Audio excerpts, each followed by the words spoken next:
नमस्कार, आप देख रहे हैं हरियाणा डायरी। मैं हूं आरती देशवाल। मुख्यमंत्री नायब सैनी ने युवाओं को बड़ी सौगात दी है।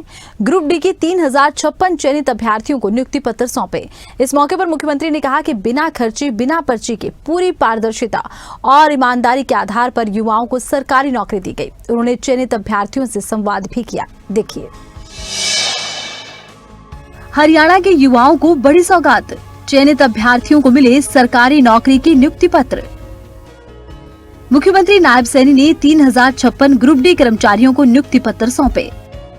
हरियाणा सरकार ने ग्रुप डी के 3056 चयनित अभ्यर्थियों को नियुक्ति पत्र सौंपकर युवाओं को बड़ी सौगात दी। मुख्यमंत्री नायब सैनी ने कहा कि राज्य में सरकारी नौकरियां पूरी पारदर्शिता, ईमानदारी और मेरिट के आधार पर दी जा रही हैं, जहां बिना पर्ची, बिना खर्ची के योग्य उम्मीदवार का चयन सुनिश्चित किया गया है।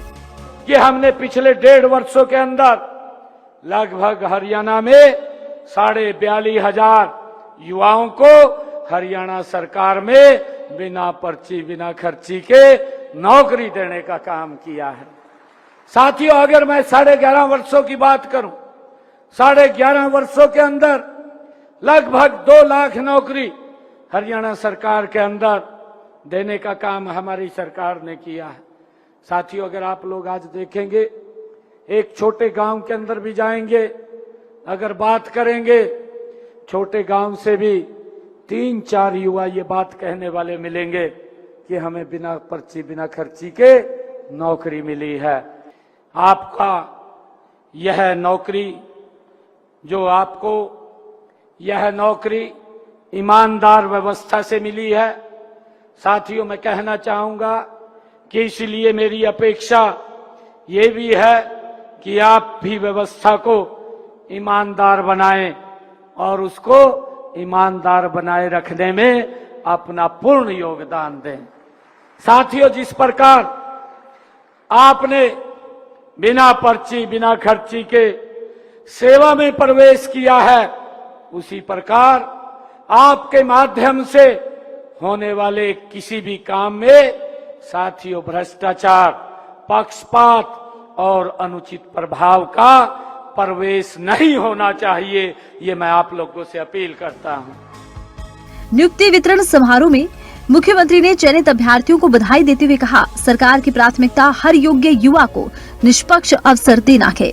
उन्होंने कहा कि बिना किसी सिफारिश के सरकारी नौकरी मिलना पारदर्शी भर्ती प्रणाली का प्रमाण है, जिससे युवाओं का विश्वास लगातार मजबूत हुआ है। मेरा ये आप लोगों से आग्रह है, जो नागरिक आपके पास आता है, साथियों, वह किसी मजबूरी में ही आपके पास आएगा और इसलिए उसकी बात को धैर्यपूर्वक सुनिए, उसे सम्मान दीजिए और बार बार वो चक्कर ना लगाने पड़े, उसको मजबूर मत कीजिएगा। साथियों, याद रखिएगा कि नियम जनता की सुविधा के लिए बनाए जाते हैं, जनता को परेशान करने के लिए सरकार नियम नहीं बनाती है। साथियों, मेरा आग्रह है, हम सब देखते हैं कि सरदार वल्लभ भाई पटेल ने लोक सेवकों, उनके शासन व्यवस्था को मजबूत आधार बताया है। साथियों, लेकिन मजबूत आधार वही बन सकता है जिसमें ईमानदारी, अनुशासन, संवेदनशीलता और साथियों कर्तव्य निष्ठा हो। आप किसी भी पद पर रहें, मैं आप सब युवा साथियों से कहना चाहूंगा कि आप किसी भी पद पर रहें, आपका काम छोटा नहीं होता। शरीर में आंख का एक महत्व होता है, साथियों हाथ का अपना एक महत्व होता है और आपके पैर का साथियों अलग एक महत्व होता है। इसी प्रकार से ये जो शासन व्यवस्था है, शासन व्यवस्था में भी प्रत्येक कर्मचारी का साथियों अपना एक महत्व होता है। साथियों, हम सब जानते हैं कि कार्यालय की स्वच्छता से लेकर के अभिलेखों की सुरक्षा तक और नागरिकों की सहायता से लेकर के साथियों व्यवस्था के सुचारू संचालन तक आपका प्रत्येक कार्य सुशासन की प्रतिष्ठा से साथियों जुड़ा हुआ है। मुख्यमंत्री नायब सैनी ने नवनियुक्त कर्मचारियों से पूरी निष्ठा और ईमानदारी के साथ जन सेवा करने का आह्वान किया। उन्होंने कहा कि प्रदेश में भर्ती प्रक्रिया पारदर्शी और मेरिट आधार पर बनाई गई है, जिससे केवल पात्र अभ्यर्थियों को अवसर मिल रहा है और युवाओं का सरकारी व्यवस्था में भरोसा लगातार बढ़ रहा है।